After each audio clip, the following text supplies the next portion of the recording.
The impossible round 100 has now been made possible, and this is probably one of the most groundbreaking revelations in Call of Duty Zombies. There was only one Zombies map ever to be impossible on solo, and that was Black Ops 1's second DLC, Escalation Call of the Dead. MC Zombie Slayer is going to explain exactly why it is possible. And I'm so Round excited. Let's 100 get it, on baby. Call of the Dead is now theoretically possible thanks to this new zombies tech that was found out about 3 This is days ago. sick. So Before cool. I get into this video though, I want to give a few shoutouts to people who have been working on making this tech playable. And I got to give a big shout out to MC Zombie Slayer as well. So absolutely check out this man, ladies and gentlemen. I want you to know that I want to do a round 100 Call of the Dead on Black Ops 1 co-op with this man. And that is possible. So First off is one of these days I'm Hermetrix, going to do who it. initially found this tech while testing on Call of the Dead. Next like that up is profile Zio, picture. who found the reason it works in the code and helped me understand it a bit more. Then we have Furican Walk, who helped Legend. with creating the basis of the strategy, Legendary with despawning the zombies zombies player. with the Flinger Trap. Yeah. And finally, we have V's and Tonestone with optimizing the strategy in order to get a consistent amount of kills while doing this strat. Think about it. This took 13 years to solve since the inception of Call of the Dead. That is madness. Now, all of their links will be in the description 13 below. years. Wow. So, the way the new tech works is by despawning zombies that are behind a barrier, specifically zombies that aren't swinging at you or destroying the barrier as far as I'm aware. For those of you who don't know, when zombies despawn normally outside of a barrier, the zombies will then respawn like normal and do not count towards kills to help end the round. These zombies will end up despawning because of running over the same spot they were in about 30 seconds ago, I believe. Wow. However, the zombies behind the barrier that despawn will actually end up counting towards kills to help end the round, and the reason for it is due to this part of the code, and this basically decides whether or not the zombies that bleed out get put back into the respawn queue, and the deciding factor of if they do or not is when they come out of the window. So, in essence, Wow. Okay, so this completely changes the game because ultimately, this now means that any zombies map is possible solo. At least because this is the Black Ops 1 code if they copy and paste the same code. But that is insane. So basically, if you didn't understand that, essentially the strat is to rebuild the barrier consistently so the zombies in the barrier actually despawn and go away while the VR11 is shot taking out the zombies that spawn outside of that barrier in that little section of Call of the Dead, which is, I never thought it would just be that easy. I mean, I could do that, you know? It just really depends on your luck on the mystery box. if they jump out of the window and despawn, they will respawn, but if they're behind the window and despawn, they will die, with some exceptions of if they despawn while swinging out of the barrier. Ah, so that is why also potentially this rock barrier is also amazing because they can't swing out of it like a regular wooden barrier. And that is so just fortunate that Call of the Dead happened to have a barrier like this.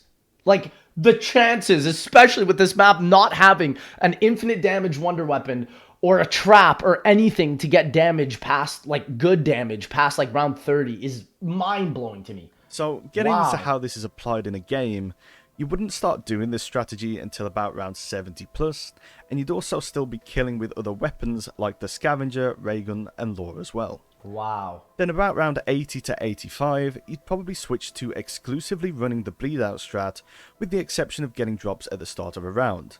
But Call of the Dead players can correct me on this in the comments. That is, okay, so basically, yeah, so the majority of the strat to get up to the point is still the same grind. Apparently, you PhD flop for the beginning just to avoid 30, I think it's like some sort of like 3,000 box spins or something from what I remember talking to MC Zombie Slayer about that you can get. And then after, you start box spinning for VR11, and then once you get to 70 or 80, it's back to this strat, which is insane, because this is probably the best strat of them all now. First thing you'll want to make sure when you load up into a game is to not open two doors. Right. The boat to the cave in Spawn Has and to the be door below closed. PhD.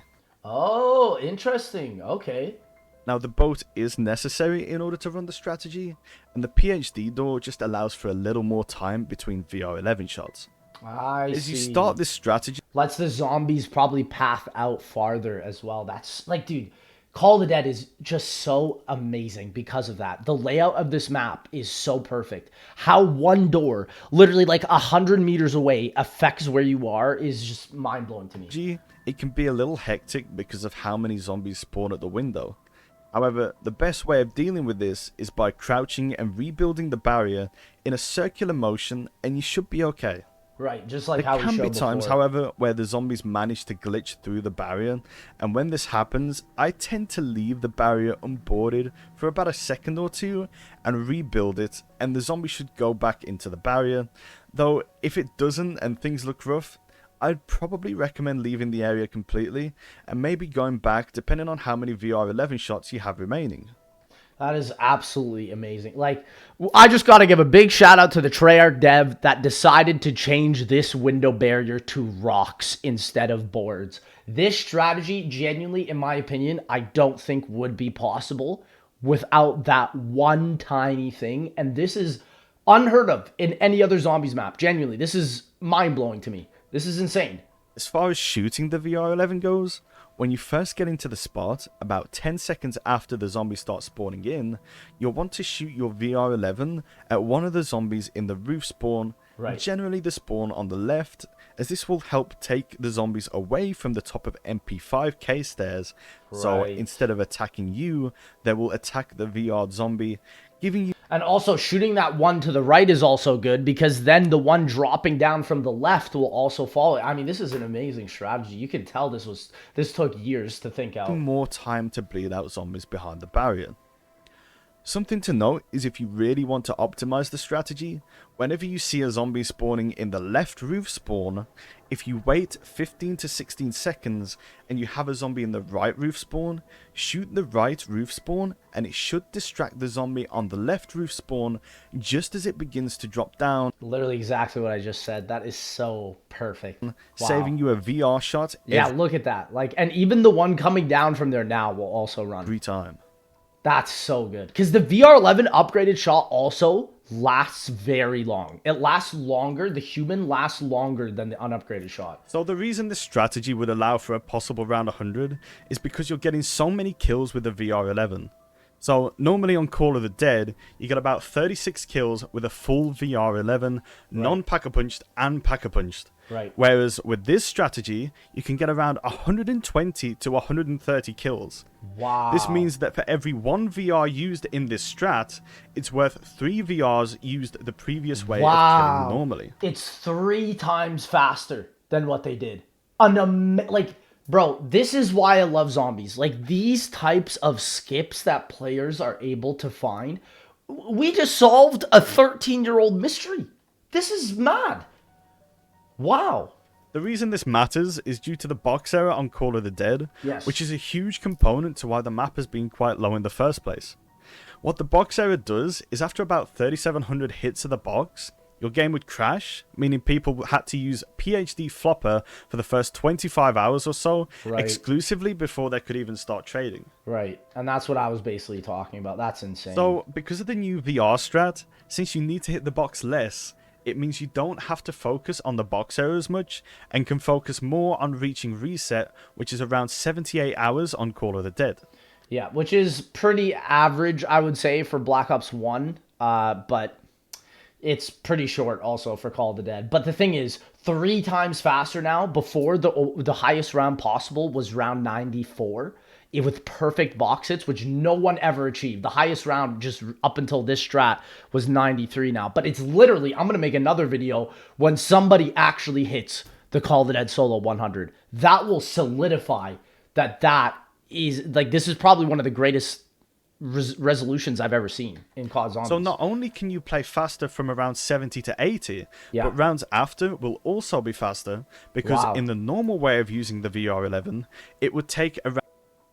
Once you run out of ammo, it's recommended to have a pack-a-punch crossbow in order to make running out of the area a lot easier. And once you're out, you want to start trading out guns just like you normally would. This is usually why I do not like doing Black Ops 1 high rounds, is because it's exactly what he said. You run out of ammo, you trade the gun back in the box, and it's basically up to luck. But now, with this strat, it is up to luck still, but it's just so much more faster that the 100 will easily be achievable. In a game of Call of the Dead. Save about 10 minutes for every VR used. Right.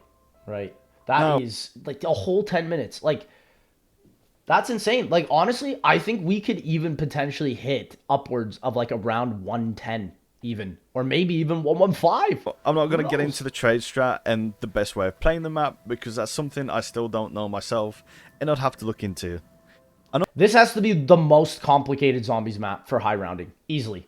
Without a doubt. It has no traps, it has no infinite damage, and so because of that, you use everything at your disposal. The basics, but not the most optimal way of trading and playing the map. This was just a quick look into the new tech that could allow Call of the Dead to reach round 100, which is super exciting. That is incredible. If you did enjoy this is, like I said, the only map that was impossible. Ladies and gentlemen, check out MC Zombie Slayer. This is a phenomenal video and genuinely one of the most groundbreaking discoveries we've seen in Call of Duty Zombies in recent years.